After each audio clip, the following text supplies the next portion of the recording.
이 시간에는 하나님과 크게 틀어진 아브라함에 대해서 알아보기로 합니다. 부재로서 잘해놓고도 낙방하는 시험에서 낙방을 했다 이거죠. 평소에 잘해놓고도 이거에 관해서 말씀을 상고하기로 합니다. 창세기 12장 2절에 내가 너로 큰 민족을 이루고 내게 복을 주어 내 이름을 창대하게 하리니 너는 복이 될지라 이렇게 하는 말씀이 나옵니다. 당신의 전환점에 이르면 어떻게 하는가? 당신은 삶이 뒤집히고 사람들이 등을 돌리고 당신의 세계가 전복이 될 때 당신은 어디로 가는가? 한번 생각을 해보세요. 나는 아브라함과 이삭의 이야기로 갑니다. 하지만 지금은 거기로 가는 이유가 이전과는 달라졌습니다. 옛적 문화에서 자라던 어린 시절 아브라함은 내게 가장 살아 숨쉬는 성경 인물 중 하나였습니다. 삶의 작은 문제들로 믿음이 흔들릴 때면 아브라함이 겪었던 일을 잠깐만 생각해도 견뎌낼 힘이 생겼던 적이 많았습니다. 평생 복잡하고 역동적인 순례길을 걸어간 이 믿음의 선구자에 비하면 내 무기력한 의문투성이 신앙은 부진하기만 했습니다. 아브라함은 미래를 향한 내 여정의 수호천사였습니다. 바벨탑을 쌓고 단 주위에 모여 살려고 했던 사람들과는 달리 아브라함은 세상에 복이 되어 하나님의 지시대로 기꺼이 계속 옮겨 다녔습니다. 달랑 하나님의 약속 하나만 붙들고 그는 여태껏 편안한 삶을 일궈온 자신의 익숙한 터전인 우르를 떠나고 버려버렸습니다. 하나님의 약속만 품고서 늙은 나이에 모든 친숙한 것을 등지고 불확실한 미래로 떠난 것입니다. 아브라함이 내게 대단했던 만큼 그와 이삭, 즉 하나님의 약속의 자녀죠. 이삭의 이야기는 나를 심히 괴롭혔습니다. 어쩔 수 없이 생각해야 할 때면 나는 이삭과 메시아 사이의 전형적인 유사성을 끌어내기도 했습니다. 이삭과 예수님에 대한 전형적인 유사성이죠. 같은 비슷한 점을 끌어다가 이렇게 생각하곤 했습니다. 이삭이 제사에 쓸 나무를 직접 져야 했듯이 예수님도 자기 순환의 나무를 지셨다는 사실은 언제나 내게는 감동으로 다가왔습니다. 어떻게 아버지가 아들을 죽일 수 있나요? 내가 떠올릴 수 있는 답이라고는 이삭이 메시아의 고난의 모형이고 하나님이 대리제물을 공급하실 것을 아브라함이 알고 있었다는 통상적이고도 양에 차지 않는 설명뿐이었습니다. 그것도 아니라면 하나님은 이삭이 칼에 죽은 후 그를 다시 살려내실 것이었습니다. 죽였다가도 하나님은 살리시죠. 부활의 조기 실현인 셈이 이제 벌어지는 거죠. 아브라함은 지금도 내 떠남의 수호천사입니다. 약속 하나만 의지하여 고향을 떠나 하나님을 따르려는 의지라면은 아브라함을 능가할 자가 이 세상에 아무도 없습니다. 그러나 이제 내게 믿음의 수호천사로서의 그의 모보는 앞서 말한 전통적인 해석과는 매우 다릅니다. 지금부터 말하려는 내용은 내가 신앙의 순례길을 가면서 아브라함에 대한 옛 시각이 완전히 달라지게 된 나 자신의 이주 이야기입니다. 나는 아브라함과 이삭 이야기가 믿음과 순종의 교차점에 대하여 뜻밖이다 못해 도발적이기까지 한 교훈을 가르쳐줌을 깨닫게 되었습니다. 첫째, 경고 한마디 합니다. 미국의 어느 목사님 이야기입니다. 떠나기 전에 서둘러 경고해 둘 것이 있습니다. 전에 우리 어머니는 외할머니에게 받은 소금통과 후추통 세트를 내게 물려주셨다. 보그즈 할머니의 식탁에 오른 음식들은 그렇게 맛있을 수 없었고 그 양념통 세트가 할머니의 시골집 식탁에 놓여있던 추억은 내 마음의 영혼을 충만하게 해주었다. 내가 소금통과 후추통 세트를 집에 가져오자 아내는 즉시 잘 닦아서 양념을 가득 넣고는 사용하기 시작했다. 잘 써서 우리 가족들의 몸과 영혼을 살찌운 것이다. 하지만 나는 조상의 가보를 날마다 사용하는 아내를 보며 기겁했다. 내 아내의 방식대로라면 세상에 박물관이란 없을 것이다. 그래서 나는 할머니의 양념통 세트를 도로 가져다가 정성들의 안전한 장소를 찾아 고이 모셔두었다. 아내와 나는 집안에 내력이 담긴 보물을 보는 눈이 아주 다르다.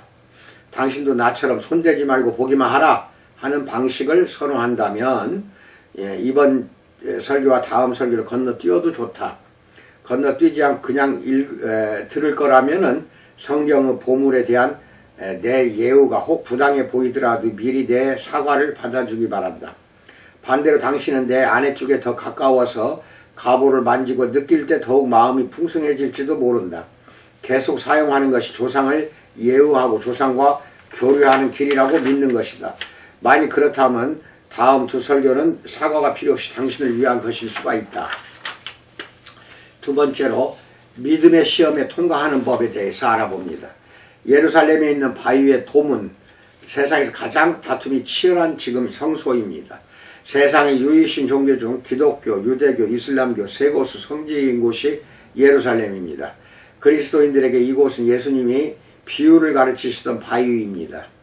회교도들에게는 선지자 마호메트가 날개 달린 바락, 번개라고 합니다.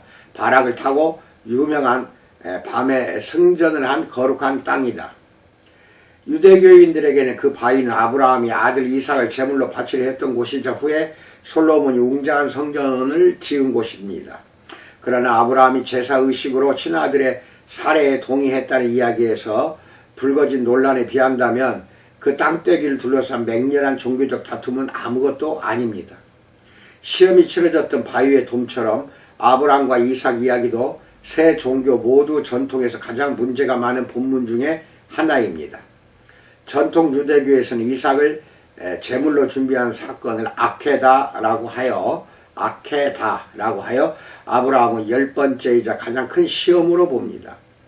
이슬람교에서는 아브라함의 복종이 가장 중요합니다. 다만 순양이 나타나기 전에 높은 곳으로 취해진 무명의 아들이 이삭인지 이스마엘인지는 분명하지 않습니다. 기독교가 그 성전 예배에서 아브라함의 신성한 제사는 성부와 성자라는 다른 부자간 제사의 모형이 되었습니다. 아브라함과 이삭 이야기가 기독교 상상력에 미치는 영향력은 아무리 과장해도 지나치지 않을 정도입니다. 바울은 그것을 믿음의 중심, 신비로 보고 거기서 깊은 영향을 받았으며 초기 기독교 미술에서 가장 자주 그려진 장면은 이삭을 제물로 바치는 아브라함이었습니다. 이 이야기로 야기되는 감정들이 어찌나 격하게 부딪혔던지 예수님이 사형 선고를 받게 되신 것도 결국 아브라함에 대한 논쟁 때문입니다. 너희는 아브라함의 자손이냐 아니면 하나님의 자손이냐 이 논쟁 때문이죠. 예수님은 저기에 참 무리를 향하여 아브라함이 나기 전부터 내가 있느니라고 하셨습니다. 이것은 하나님의 이름을 지칭하는 것입니다. 예수님은 자신이 행한 일이 아브라함이라는 큰 인물이 행한 일보다 우월하다고 주장하셨습니다. 요한복음 8장 40절은 지금 하나님께 들은 진리를 너희에게 말한 사람이 나를 죽이려 하는도다. 아브라함은 이렇게 하지 아니하였느니라 이렇게 말합니다. 뿐만 아니라 예수님이 이 땅에 오신 자신 때문에 아브라함이 환희에 젖었다고 말합니다. 요한복음 8장 56절 너희 조상 아브라함은 나의 때 볼 것을 즐거워하다가 보고 기뻐하였느니라 이렇게 말합니다. 이때가 그들이 처음으로 예수님을 돌을 들어 치려고 한 때입니다. 평생 나는 아브라함과 이삭의 이야기를 이해하려고 고심해 왔습니다. 이 신비로운 본문 앞에 끊임없이 무릎 꿇었습니다. 뇌리를 떠나지 않는 그것으로부터 벗어나 보려고 힘껏 뿌리쳐 보기도 했습니다. 나중에 차차 알게 되리라고 노래로 떨쳐보기도 했습니다. 그러나 이제는 꼭 더 깊이 이해하고 싶습니다. 세 번째 큰 시험에 대해서 알아봅니다. 미국 목사 이야기입니다. 땅거미가 막 어둠 속으로 잦아들 무렵 첫 별들이 모습을 드러내고 있었다. 크리스토스 발렌틴은 가장 사랑하는 자식의 막내 아이를 트럭에 실었다. 딸은 아빠와 함께 차를 타고 친구들 집에 가는 것을 좋아했다. 발렌틴은 지시받은 대로 모든 나무가 모여있는 공원 한쪽으로 차를 몰았다. 그는 딸의 손을 잡았고 그렇게 부녀가 함께 고요한 어둠 속을 걸었다. 딸은 아빠의 손을 더 꼭 쥐었다. 무서워하지 마, 우린 하나님을 만날 거야. 아빠가 말했다. 하나님이란 사람은 모르는데 곧 만날 거야. 라는 답이 들려왔고 둘은 침묵 속에서 계속 걸었다. 정해둔 곳에 이르자 발렌틴은 딸을 풀밭에 눕게 했다. 지금부터 하늘에 계신 우리 아버지여 그 기도를 하거라. 그는 그렇게 말한 뒤 칼을 꺼내 딸의 목숨을 끊었다. 그는 잠시 딸의 시체 옆에 앉아 기도했다. 고개를 들자 밤하늘에 찬란히 빛나는 딸의 별이 보였다. 서로 점점 가까워지는 두 개의 별을 보며 그는 자기가 딸의 운명을 실현시켜 주었음을 알았다. 그는 딸을 안아 집으로 데려왔다. 큰딸이 문을 열었을 때 피에타 예수의 시체를 안고 슬퍼하는 마리아상을 피에타라고 합니다. 피에타처럼 아빠가 동생을 들쳐안고 있었다.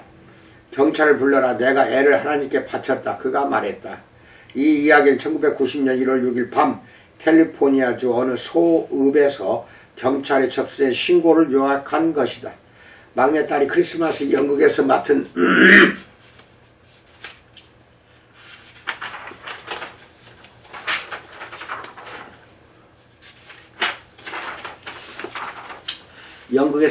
역이 별이었는데 발렌티에 따르면 거기서 하나님의 음성이 들려왔다.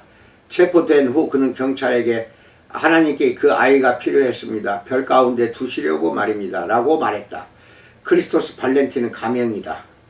이 이야기를 읽고 울지 않을 아버지가 있다면 도대체 어떤 아버지인지 묻고 싶다. 어째서 발렌티는 살인범이고 아브라함은 하나님의 음성을 들었고 발렌티는 자신의 미친 정신이나 귀신의 말을 들었기 때문이다 라고 말하리라. 내가 말하건대 그렇게 쉽지 않다. 아브라함은 그것이 귀신이나 광기가 아니고 하나님인 줄을 어떻게 알았을까? 그리고 막판에 이삭을 죽이라는 하나님의 명령이 철회될 때 아브라함에게 들려온 것이 하나님의 음성이 아니라 천사의 음성이 까닭은 무엇일까?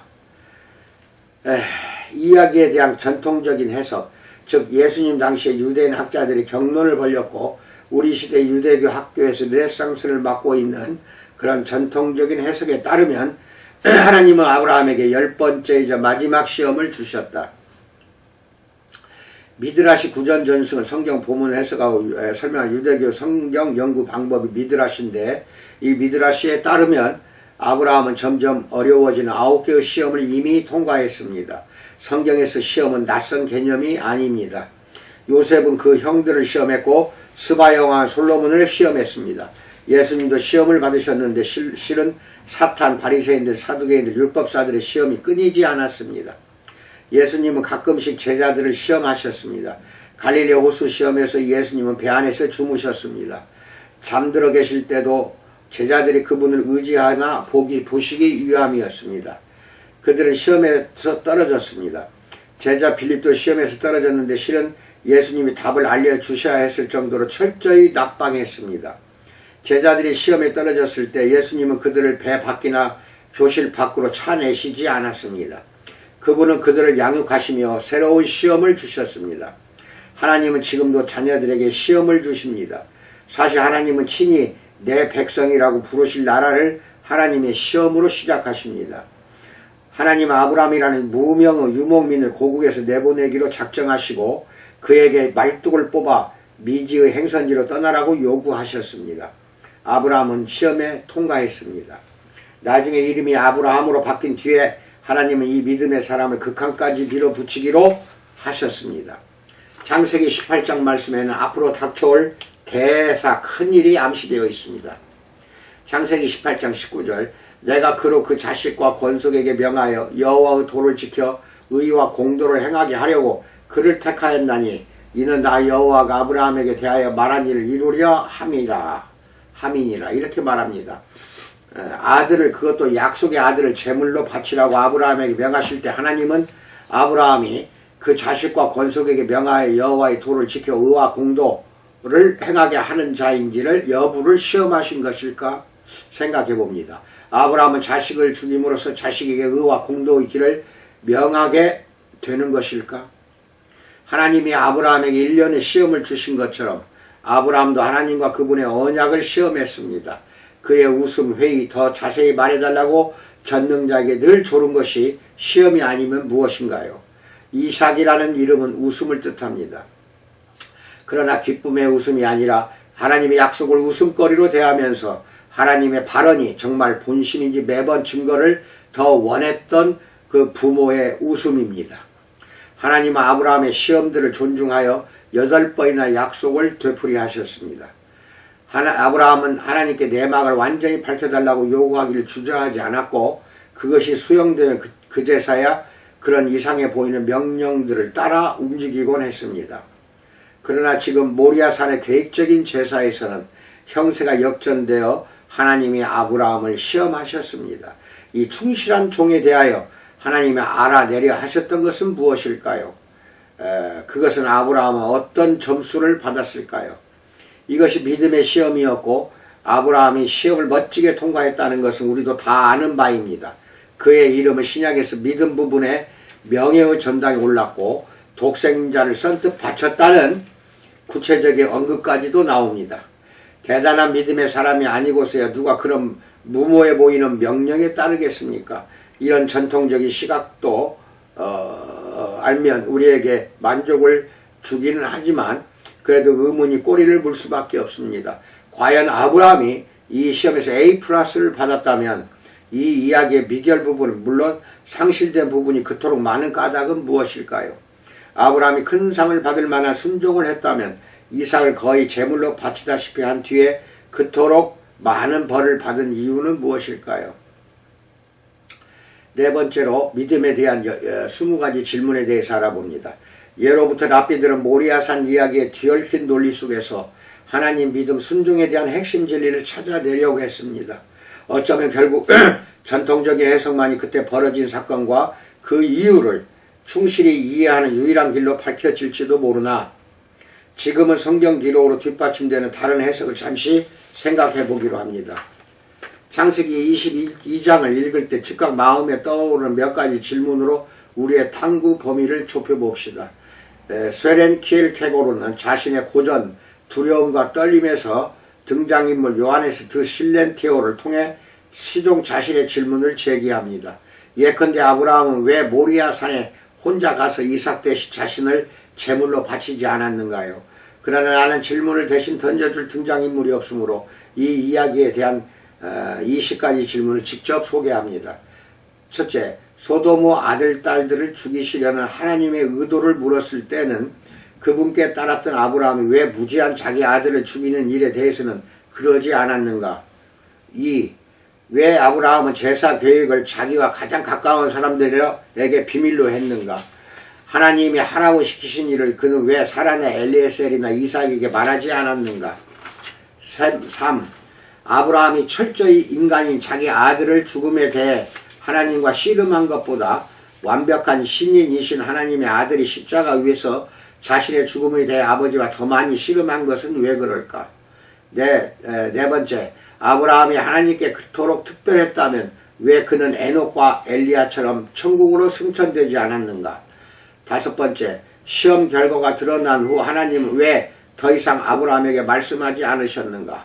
모리아산 시험을 명하실 때는 하나님이 직접 하셨지만 아브라함이 명령을 수행하려고 했을 때는 천사가 끼어들어 그의 손을 막았다. 왜 하나님이 직접 나타나 개입하지 않으셨는가? 이 사건이 종결된 후 하나님은 다시는 아브라함에게 말씀하지 않으셨다. 둘의 관계에서 친밀함은 끝났다. 마찬가지로 아브라함도 그 시점 이후로 다시는 하나님께 말하지 않고 하나님에 관해서만 말을 한다. 6번째, 억지로 저지당하지 않았으면 아버지가 자기 목을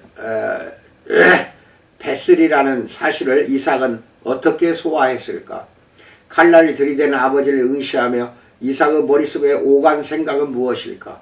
아브라함은 칼로는 이삭에게 상처를 입히지 않았을지 모르지만 어쨌든 상처를 주었다. 7번째, 집으로 돌아가는 사흘길에 아브라함과 이삭은 무슨 얘기를 했을까? 사실 아브라함 혼자 부엘세바로 돌아갔을 소지가 커 보인다. 모리아 산에 올라갈 때는 아들과 함께였지만 산에서 돌아올 때는 혼자였던 것이다. 게다가 아브라함은 다시는 아들에게 말하지 않았다. 이삭은 살아있는 아버지를 다시는 보지 못했고 아버지가 죽은 후 형 이스마엘과 함께 장사 지냈을 뿐이다.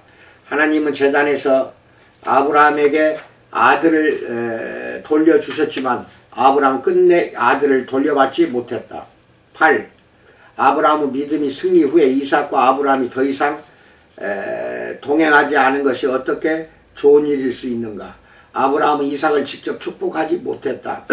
이삭에게 결혼 지침도 직접 주지를 못했다. 9번째, 이삭은 어머니가 죽었을 때는 슬퍼했으나 아버지의 죽음을 슬퍼했다는 기록은 성경에 전혀 없다. 그 이유를 묻는다면 본문을 너무 확대해서 읽는 것일까? 10번째, 산에서 내려온 아브라함은 사라에게 뭐라고 말했는가?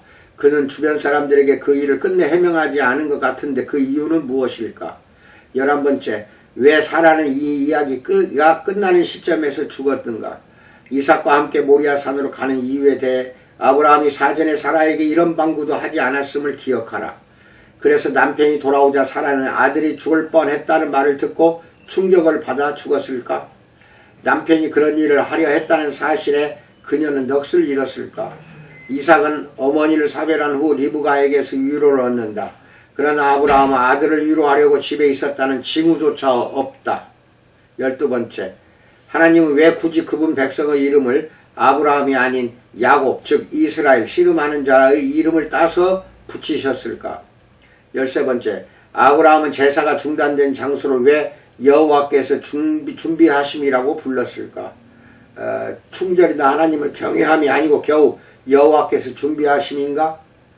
혹독한 시험 끝에 생각해 내기에는 너무 약한 이름이 아닌가? 게다가 그 이름은 이삭을 구하고 순양을 대치시킨 천사의 개입 행위를 지칭한 것이다. 위대한 믿음의 사람의 철저한 순종을 상기시키는 이름이 아니다. 14번째, 아브라함이 결국 혼자가 된 것이 어떻게 좋은 일일 수 있는가? 그는 부엘세바에 거했다. 사라는 헤브론에 있었다. 이스마엘과 하갈은 애굽에 있었다. 이삭은 아버지와 멀리 있었다. 하나님은 아브라함의 삶에서 물러나셨다. 아브라함은 자신의 가장 사랑하는 이들과 모두 떨어져서 혼자 생을 마감했다. 15번째, 천사는 아브라함이 하나님을 경외한다고 칭찬했다. 하지만 하나님을 경외하는 것은 지혜의 근본, 즉 시작이다. 지혜의 끝도 아니고 심지어 지혜의 중간도 아니다.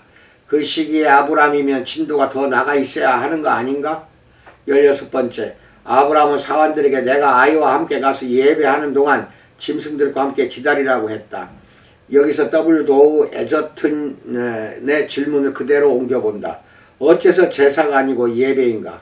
단어 선택이 너무 잔인해 보인다. 순종도 좋다. 이를 악문 순종도 좋다. 아들을 제물로 바치는 것까지도 그렇다고 치자. 하지만 예배는 다른 것이다. 여기에 그 단어를 쓰면 제사와는 달리 썸뜩해진다. 17번째, 이삭은 사태를 알만한 나이였다. 나무를 지고 산에 오를 만큼 힘이 있었다. 아브라함은 왜 화장용 장작을 아들에게 직접 지게 했는가? 예수님이 친히 십자가를 지신 것과 같은 내용일까? 18번째, 기꺼이 아들을 죽이려는 아브라함 태도가 어째서 믿음의 조상의 자격이 되나? 왜 이런 일이 리트머스 시험이 되는가? 19번째, 하나님은 제자들에게 그분의 음성이나 거룩한 선지자의 명령이라면 그것이 부도덕한 일일지라도 따르기를 기대하시는가? 마지막으로 20번째, 하나님이 때로 우리에게 도덕적 판단을 유보하게 하신다면 하나님의 진짜 음성과 사이비 음성들, 크리스토스 발렌티에게 자기를 믿는 딸을 공원에 데려가 죽이라고 말했던 음성이나 팔레스틴의 10대들에게 가슴에 폭탄을 들고 버스를 폭파하라고 말하는 음성 같은 것을 어떻게 구별하는가? 이상으로 20가지 질문을 해보았습니다. 이런 질문과 기타 많은 의문이 평생 내 영혼을 괴롭히며 어떤 때는 나를 절망의 고비로 몰아넣기도 했고 20대 초반에는 내가 기독교를 떠나는 부분적 요인이 되기도 했습니다. 인간이란 의문 하나 때문에 얼마든지 무너지거나 소속을 버릴 수가 있습니다. 의심, 의문 때문에. 아브라함과 이삭 이야기는 우리 믿음의 기초가 되는 이야기인데 왜 이렇게 불가사의한 것일까? 나도 답은 모른다. 그러나 나의 탐색 여정에 당신을 함께 청하고 싶다. 이 여정이 나를 데려다 준 곳에서 나는 뭔가 현혹되어 속은 듯 싶으리 많지 간단하고 뻔하면서도 영적으로 혁명적인 것을 얻었다. 지금부터 말하려는 분석이 처음에는 정통이 아닌 듯 보일 수 있지만 끝까지 따라가면서 그것이 당신의 삶에 은혜를 가져다 주지 않는지를 보십시오. 그것의 위력으로 내 삶은 정통신앙을 되찾았습니다. 5번째, 출발점입니다. 진리의 탐구에는 언제나 출발점이 있습니다. 시각적 출발점도 있고 내놓을 만한 가정도 있습니다. 우리의 경우에는 진리 자체에 관한 하나님의 전제에서 출발합니다. 진리와 하나님은 서로 떨어져서 존재하지 않는다는 전제입니다. 바로 뒤따르는 전제도 있습니다. 진리란 관계 속에 있다는 것입니다. 관계 기억하십시오.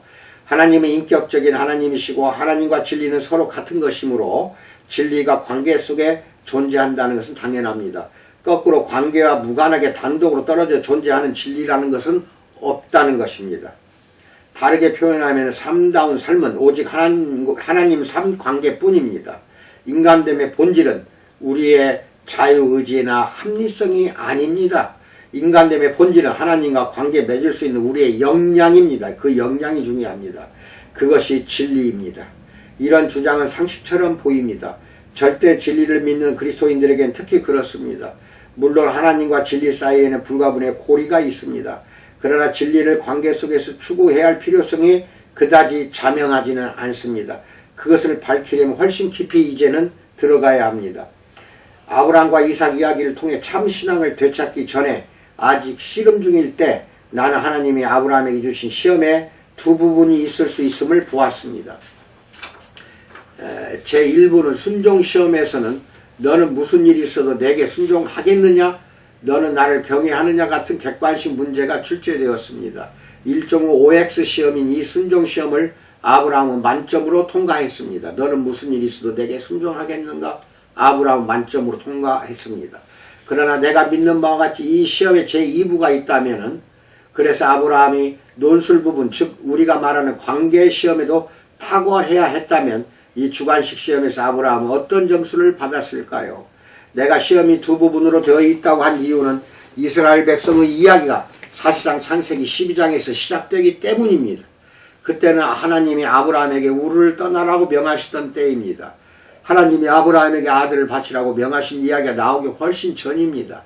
아브라함과 이삭 이야기를 절정 부분에서가 아니라 하나님이 아브라함을 처음 대하시던 부분에서부터 접근하면서 창세기 25장까지 이어지는 전체 내러티브의 정황을 주목한다면 다음 주제가 튀어나옵니다. 즉 아브라함의 이야기는 하나님과 인간이 관계를 맺되 언약으로 이어질 만큼 끈끈한 관계를 맺는다는 이야기입니다. 다시 읽어보십시오. 하나님과 인간의 이 관계는 언약으로 이어집니다. 그 단순한 위력과 기막힌 의미는 가히 충격적입니다.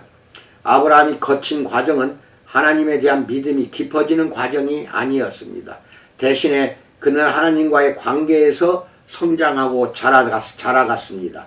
12장과 22장 사이에서 하나님과 아브라함은 당신이나 내가 절친한 친구에게 말하는 것처럼 함께 대화합니다. 하나님과 아브라함은 함께 별을 보고 함께 의논하고 함께 웃고 함께 노하고 함께 슬퍼합니다. 고대 세계에 이런 전례는 전혀 없었습니다. 인간과 신 사이에는 아예 관계라는 것이 없었습니다. 고대 이스라엘 세계에서 인간은 신들을 무서워하며 공포 속에서 살았습니다. 하나님은 아브라함과의 관계를 굉장히 즐거워하셨고 둘 사이에는 깊은 상호 신뢰가 있었습니다. 그래서 하나님 90세의 아브라함과 사상 유례없는 언약을 맺기로 했습니다. 이것은 작은 일이 아니었습니다. 창세기 17장에서 아브라함은 몸에 꽤 의미심장한 변화를 주어 언약에 들어갑니다. 그렇다고 이것이 하나님이 인류 역사상 처음 맺으신 언약은 아니었습니다. 그 전에 노아와의 언약에서 하나님은 다른 사람을 죽이지 말라는 구체적인 지시를 비롯하여 관계의 유형을 제시해 주셨습니다. 그러나 아브라함의 언약은 달랐습니다. 이번 언약 관계 안에서 하나님은 하나님 자신의 성품과 본질에 관한 내용을 계시하신 겁니다. 하나님 자신의 본질을 체데카는 우리말로 의 또는 공이라고 합니다. 체데카로 계시하신 것입니다. 언약 자체와 아울러 이 계시의 담력을 얻어 아브라함은 하나님이 소돔과 고모라에 행하시려는 일을 털어놓으셨을 때 그분과 입찰 경쟁을 벌였습니다. 아브라함은 하나님과 협상을 벌였고 의인이 50인, 45인, 40인, 30인, 20인만 있어도 심판을 철회하도록 하나님을 설득했습니다. 사실 아브라함 하나님과 교섭에서 의인의 수를 10명까지 낮출 정도로 능숙하고 당찬 협상가였습니다. 하나님은 그렇게 소수만 있어도 봐주겠다고 승낙하셨습니다. 어느 법학 교수는 이것을 두고 종교 역사상 인간이 하나님께 의를 행하시도록 도전한 첫 번째 사례라고 말하기도 했습니다. 인간이 하나님께 의를 행하라고 인간이 하나님께 도전한 겁니다. 만유의 창조주께서 굳이 그런 대화에 임하실 정도로 그 관계가 그분께 그토록 중요했다니 놀랍기만 합니다. 더 놀라운 것은 아브라함의 호소를 바탕으로 하나님이 자신의 계획을 고쳤다는 겁니다. 또 고치셨다는 것입니다. 피조물과 친해지려는 하나님의 갈망을 처음 경험한 사람은 아담과 하와였습니다. 숨어있는 아담과 하와에게 하나님이 순례가 되어 네가 어디 있느냐고 물으셨습니다. 하나님의 이름을 여간에서 쓰거나 말하지 않는 유대계 전통을 감안할 때 아담과 하와가 하나님 아주 친근감 있는 호칭들로 불렀다는 것은 참으로 놀라운 일입니다. 물론 금지된 열매의 맛 때문에 창조주와 피조물 사이에 거리가 생겼습니다. 그러나 하나님의 본래 갈망은 친밀한 관계였습니다. 인간이 죄와 사망을 택하여 생겨난 간극을 메우기 위해서라면 어떤 수고도 마다하지 않으시나 하나님을 아브라함의 이야기가 잘 보여주고 있습니다. 그래서 아브라함은 제2부에서 어떤 논술을 써서 사상 최대의 시험을 끝내야 했을까요? 순종 시험은 이미 통과했습니다. 그러나 하나님이 내 아들을 제물로 바치라고 하셨을 때 아브라함은 어떤 답으로 관계의 시험을 통과해야 했을까요? 우리가 만일 아브라함처럼 하나님과 친한데 하나님이 그런 지시를 내리신다면 우리는 어떻게 답해야 할까요? 깊이 생각해 보셨기를 원합니다. 제가 하는 설교는 주로 신학생과 관련된 목회자들을 위해서 하는 설교입니다. 그래도 성도들이 들었을 때 이해가 안 되는 부분이 있으면 저에게 또 질문을 해 주시기 바랍니다. 늘 지교회와 여러분의 가정에 평강의 복이 넘치기를 주님의 이름으로 축원드립니다.